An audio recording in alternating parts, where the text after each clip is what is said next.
من يهده الله فلا مضل له ومن يضلله فلا هادي له وأشهد أن لا إله إلا الله وحده لا شريك له وأشهد أن محمدا عبده ورسوله أما بعد فإن خير الحديث كتاب الله وخير الهدي هدي محمد صلى الله عليه وسلم وشر الأمور محدثاتها وكل محدثة بدعة وكل بدعة ضلالة وكل ضلالة في النار.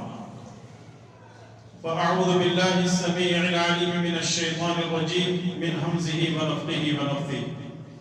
يا أيها الذين آمنوا اتقوا الله حق تقاته ولا تموتن إلا وأنتم مسلمون.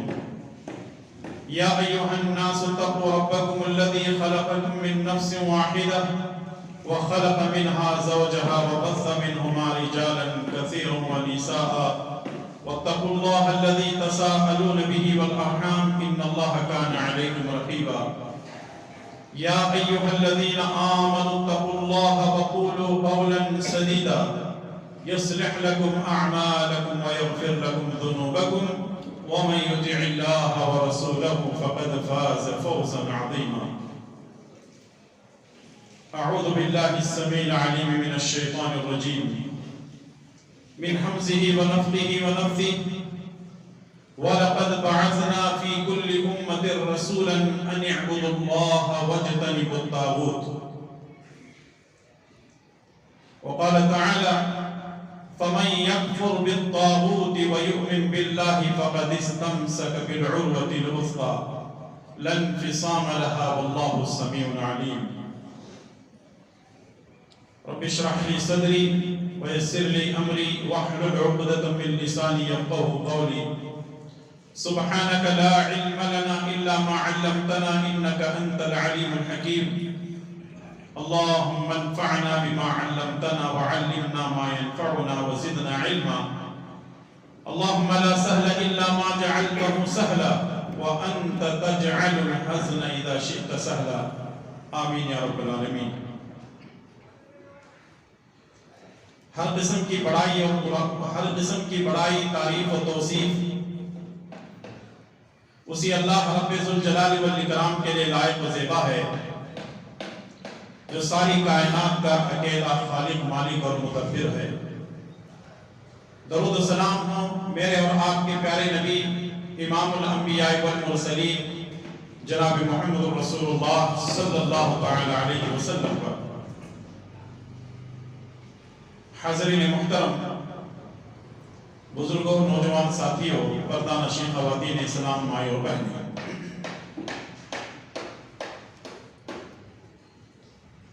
خطبہ مسنونہ کے بعد میں نے آپ کے سامنے سورہ نحل کی آیت نمبر 36 کا ایک چھوٹا سا ٹکڑا تلاوت کیا ہے. آئیے سب سے پہلے اس آیت کے معنی اور مفہوم کو سمجھتے ہیں. اللہ تبارک و تعالی نے ارشاد فرمایا وَلَقَدْ بَعَثْنَا فِي كُلِّ أُمَّةٍ رَسُولًا. ہم نے ہر امت میں ایک رسول کو بھیجا ہے. وَلَقَدْ بَعَثْنَا فِي كُلِّ أُمَّةٍ رَسُولًا. ہم نے ہر امت میں ایک رسول کو بھیجا ہے اور اس رسول کی دعوت کیا تھی؟ أَنِ اعْبُدُوا اللَّهَ. ایک اللہ کی طرف دعوت دینا. رسول ایک اللہ کی طرف بلاتے تھے. وَاجْتَنِبُوا الطَّاغُوتَ. اور طاغوت کی عبادت سے بچایا کرتے تھے. طاغوت کی عبادت کرنے سے لوگوں کو بچنے کی تاکید کرتے تھے. یہ بات تو سمجھ میں آ رہی ہے کہ ایک اللہ کی عبادت کرنا چاہیے کیونکہ وہ اس کا حق ہے.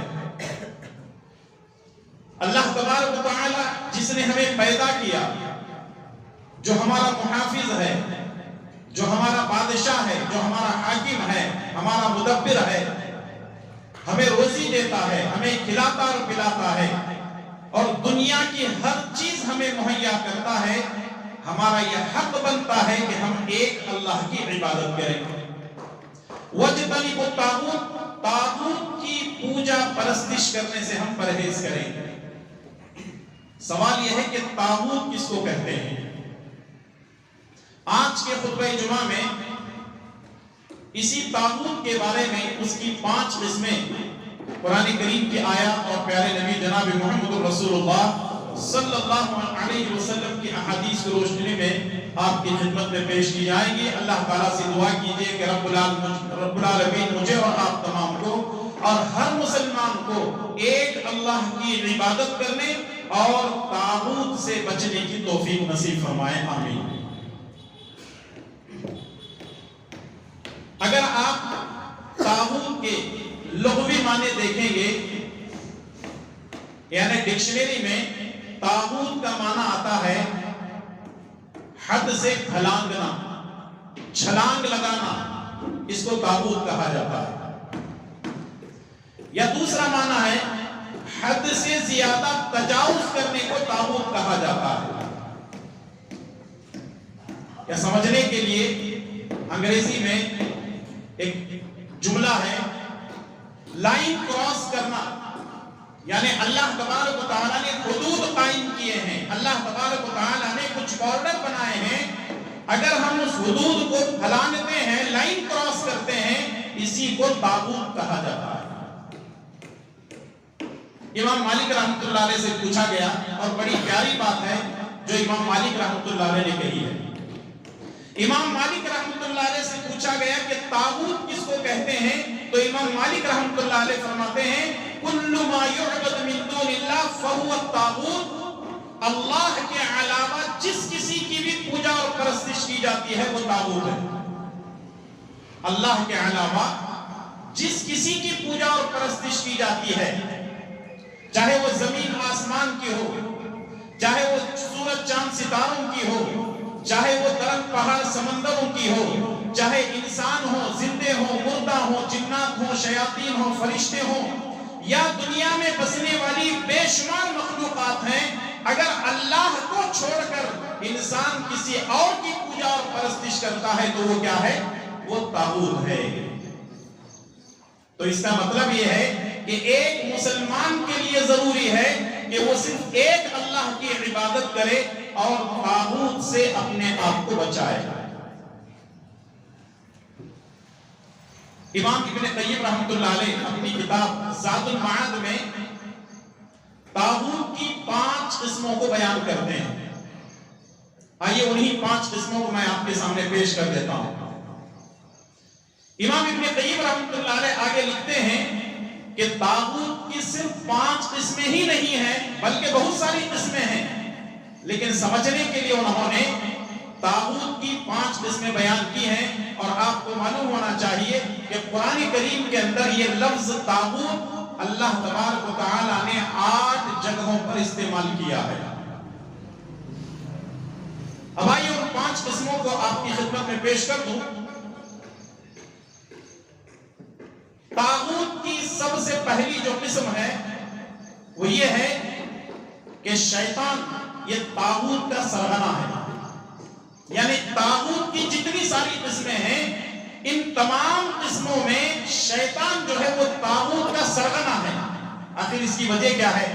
وجہ یہ ہے کہ شیطان یہ نہیں چاہتا کہ ایک اللہ تعالیٰ کی عبادت ہو، شیطان یہ نہیں چاہتا کہ ہم رسول اللہ صلی اللہ علیہ وسلم کی اطاعت اور فرما برداری کریں، شیطان یہ نہیں چاہتا کہ ایک مسلمان اللہ تعالیٰ کی تعلیمات پر عمل کرے، شیطان یہ چاہتا ہے کہ اللہ اور اس کے رسول کی مکمل نافرمانی انسان کرتا رہے تاکہ وہ اپنے ساتھ انسانوں کو جہنم میں لے جا سکے۔ اسی لیے طاغوت کو، اسی لیے شیطان کو طاغوت کا سرغنہ یعنی طاغوت کا سردار کہا گیا ہے۔ اس کی دلیل یہ ہے، آپ کو معلوم ہونا چاہیے، ہم نے اللہ تبارک و تعالیٰ سے ایک وعدہ کیا ہے۔ وہ وعدہ کہاں کیا ہے؟ آئیے قرآن کریم کی اس آیت کو پیش کروں۔ اللہ تعالیٰ نے فرمایا أَلَمْ أَعْهَدْ إِلَيْكُمْ يَا بَنِي آدَمَ أَلَّا تَعْبُدُوا الشَّيْطَانَ إِنَّهُ لَكُمْ عَدُوٌّ مُبِينٌ۔ اے بنی آدم، کیا تم نے اللہ تبارک و تعالیٰ سے وعدہ نہیں کیا تھا؟ یا دوسرے معنی میں یوں کہا جا سکتا ہے کہ اے بنی آدم، تم نے اللہ تبارک و تعالیٰ سے یہ وعدہ کیا تھا اللہ تعبد الشیطان کہ تم شیطان کی عبادت نہیں کرو گے، شیطان کی پوجا اور پرستش نہیں کرو گے، انہ لکم عدو مبین، شیطان تمہارے لیے کھلا ہوا دشمن ہے۔ اس سے یہ بات معلوم ہوئی کہ ہم دنیا میں آنے سے پہلے اللہ سے یہ وعدہ کر کے آئے ہیں کہ اے اللہ ہم تیری عبادت کریں گے، تیری ذات میں کسی کو شریک نہیں کریں گے، تیرے سوا ہم شیطان کی پوجا اور پرستش نہیں کریں گے۔ سوال یہ ہے کہ دنیا میں آنے سے پہلے ہم نے اللہ تعالیٰ سے وعدہ کب کیا؟ صحیح بخاری اور صحیح مسلم اور مختلف احادیث کی کتابوں کے اندر یہ بات موجود ہے۔ اللہ کے پیارے نبی جناب محمد رسول اللہ صلی اللہ علیہ وسلم فرماتے ہیں جب اللہ تعالیٰ نے آدم علیہ السلام کو پیدا کیا، آدم علیہ السلام کو پیدا کرنے کے بعد قیامت تک پیدا ہونے والے انسانوں کی روحوں کو پیدا کیا۔ اللہ تعالیٰ نے آدم علیہ السلام کو پیدا کرنے کے بعد ان کی ریڑھ کی ہڈی سے، ان کی پیٹھ کی ہڈی سے قیامت تک پیدا ہونے والی تمام روحوں کو اللہ تعالیٰ نے پیدا کیا۔ ایک دنیا ہے اللہ تعالیٰ کے پاس ہے، اس کو کہتے ہیں عالم ارواح، روحوں کی دنیا۔ عالم ارواح میں قیامت تک پیدا ہونے والی تمام روحیں موجود ہیں، اور روح کیا ہے؟ اللہ کے حکم سے آتی ہے، اللہ کے حکم سے چلی جاتی ہے۔ جب ہم اپنی ماں کے پیٹ میں ہوتے ہیں 110 سے 120 دن کے درمیان فرشتہ آ کر روح ڈال کر چلا جاتا ہے اور ماں کو خبر تک نہیں ہوتی کہ بچے کے جسم میں روح ڈالی جا چکی ہے۔ اور انسان ایک آدمی کا آخری وقت ہے، اس کے سامنے بیٹھے رہتے ہیں، روح نکل کر چلی جاتی ہے اور انسان کو اس کی خبر بھی نہیں ہوتی۔ سائنسدانوں نے جانچنے کی بہت کوشش کی، پکڑنے کی بہت کوشش کی، لیکن اللہ تبارک و تعالیٰ قرآن کریم کے اندر بیان فرماتا ہے کہ یہودیوں نے نبی کریم صلی اللہ علیہ وسلم سے سوال کیا تھا یسألونک عن الروح قل الروح من امر ربی وما اوتیتم من العلم الا قلیلا۔ اے نبی، روح کے بارے میں آپ سے سوال کیا جا رہا ہے، آپ کہیے روح اللہ کا حکم ہے اور بس۔ وما اوتیتم من العلم الا قلیلا، جو علم تمہیں دیا گیا وہ بہت تھوڑا ہے۔ روح کیا ہے؟ اللہ کا حکم ہے، اس سے زیادہ ہم کو کچھ نہیں معلوم۔ روحیں انسان پیدا ہونے سے پہلے ہی پیدا ہو چکی ہیں۔ اللہ تبارک و تعالیٰ نے آدم علیہ السلام کی پیٹھ سے روحوں کو پیدا کرنے کے بعد تمام انسانوں کو، جس میں انبیاء کی روحیں تھیں، صحابہ کرام کی روحیں تھیں، اولیاء کرام کی روحیں تھیں، نیک اور بد سب تھے، اللہ تبارک و تعالیٰ نے ان سے وعدہ لیا کہ کیا تم دنیا میں جانے کے بعد میری عبادت کرو گے؟ تو سب نے یہی کہا کہ اے اللہ ہم تیرے سوا کسی کی عبادت نہیں کریں گے۔ اب دنیا میں آنے کے بعد اللہ تعالیٰ کے ساتھ نافرمانی کر رہے ہیں، اللہ تعالیٰ کے ساتھ کفر کر رہے ہیں، اللہ تعالیٰ کی ذات میں شریک ٹھہرا رہے ہیں۔ ابلیس یہ چاہتا ہے کہ ہم اللہ کی ذات میں شریک کرتے رہیں، اللہ کی نافرمانی کرتے رہیں۔ اسی لیے ابلیس کو، شیطان کو یہ طاغوت کا سرغنہ کہا گیا ہے، کیونکہ وہ لوگوں کو حق سے باطل کی طرف بلاتا ہے، ایمان سے کفر کی طرف بلاتا ہے، اور یہی طاغوت ہے، اور یہ سب سے بڑا طاغوت ہے۔ اور آج آپ دیکھ لیں، لوگوں کو ایک اللہ کی عبادت کرنا اچھا نہیں لگتا۔ ارے اللہ تعالیٰ کے پاس کیا ہے؟ کیا اللہ تعالیٰ مشکل کشائی کرتا ہے؟ کیا اللہ تعالیٰ حاجت روائی کرتا ہے؟ فلاں کے پاس جاؤ، ان کے پاس سے ہر چیز ملتی ہے۔ جو رب پیدا کرنے پہ قادر ہے وہ انسان کے بھلے اور برے کرنے پر قادر نہیں ہے۔ آج انسانوں کو اللہ کی ذات پہ بھروسہ نہیں ہے، طاغوت پر بھروسہ کر رہے ہیں، شیطان پر بھروسہ کر رہے ہیں، شرک پر بھروسہ کر رہے ہیں۔ اور بعض اہل علم نے لکھا ہے کہ جتنے لوگ شرک کرنے والے ہیں وہ طاغوت ہیں، یعنی وہ شیطان کے دوست ہیں، شیطان کے بھائی ہیں۔ یعنی ایک مشرک آدمی وہ طاغوت کا، شیطان کا ساتھ دے رہا ہے شرک کرتے ہوئے۔ اللہ تبارک و تعالیٰ ہمیں ہر طرح کے شرک سے بچنے کی توفیق نصیب فرمائے، آمین۔ یہ رہی طاغوت کی پہلی شکل یا پہلی قسم۔ طاغوت کی دوسری قسم ہے، اگر کوئی شخص اپنی پوجا پاٹ کو پسند کرتا ہے، لوگ کسی آدمی کی پوجا پاٹ کر رہے ہیں اور وہ اسے پسند کرتا ہے، تو ایسا شخص بھی طاغوت ہے۔ یعنی لوگ کسی کو اس کے سامنے رکوع کر رہے ہیں، اس کے سامنے سجدے کر رہے ہیں، اس کے سامنے منت و سماجت کر رہے ہیں، لوگ اس کو بھگوان بنا کر کے بیٹھے ہوئے ہیں اور وہ اس کو پسند بھی کرتا ہے، تو ایسا شخص طاغوت ہے۔ اسی لیے اللہ تبارک و تعالیٰ نے سورہ انبیاء کی آیت نمبر 29 میں ارشاد فرمایا وَمَن يَقُلْ مِنْهُمْ إِنِّي إِلَٰهٌ مِّن دُونِهِ فَذَلِكَ نَجْزِيهِ جَهَنَّمَ كَذَلِكَ نَجْزِي الظَّالِمِينَ۔ وَلَوْ بِالْفَرْض، اگر کوئی یہ کہتا ہے کہ میں رب ہونے کے لائق ہوں، میں عبادت کیے جانے کے لائق ہوں، ہم ایسے لوگوں کو جہنم میں داخل کریں گے اور ظالموں کا ٹھکانہ جہنم ہے۔ اس کا مطلب اگر کوئی یہ کہتا ہے کہ میں خدا ہوں، میں رب ہوں، میں پوجا اور پرستش کے لائق ہوں، اس کا مطلب یہ ہے کہ وہ بھی طاغوت ہے۔ اب اس کو سمجھنے کے لیے ایک مثال میں آپ کو دے دیتا ہوں۔ یوں سمجھیے کہ اگر یہ فارمولا آپ نے سمجھ لیا تو یہ چیز بھی آپ کو طاغوت کی دوسری قسم بھی سمجھ میں آ جائے گی۔ ہندی میں یا سنسکرت میں ایک چیز ہے آتما، دوسری چیز ہے مہاتما، اور تیسری چیز ہے پرماتما۔ غور سے سنیے گا بات کو، ایک چیز ہے آتما، دوسری چیز ہے مہاتما، اور تیسری چیز ہے پرماتما۔ کیا مطلب اس کا؟ ابھی میں ذکر کر رہا تھا نا آپ کو روح، اسی کو ہندی میں یا سنسکرت میں کہا جاتا ہے آتما۔ روح کو کیا کہتے ہیں؟ آتما۔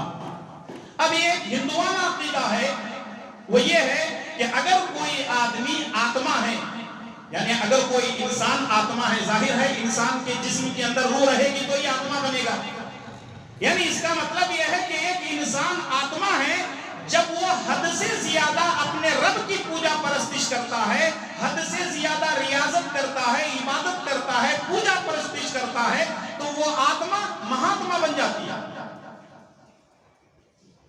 جیسے ہم گاندھی جی کو کیا کہتے ہیں؟ مہاتما۔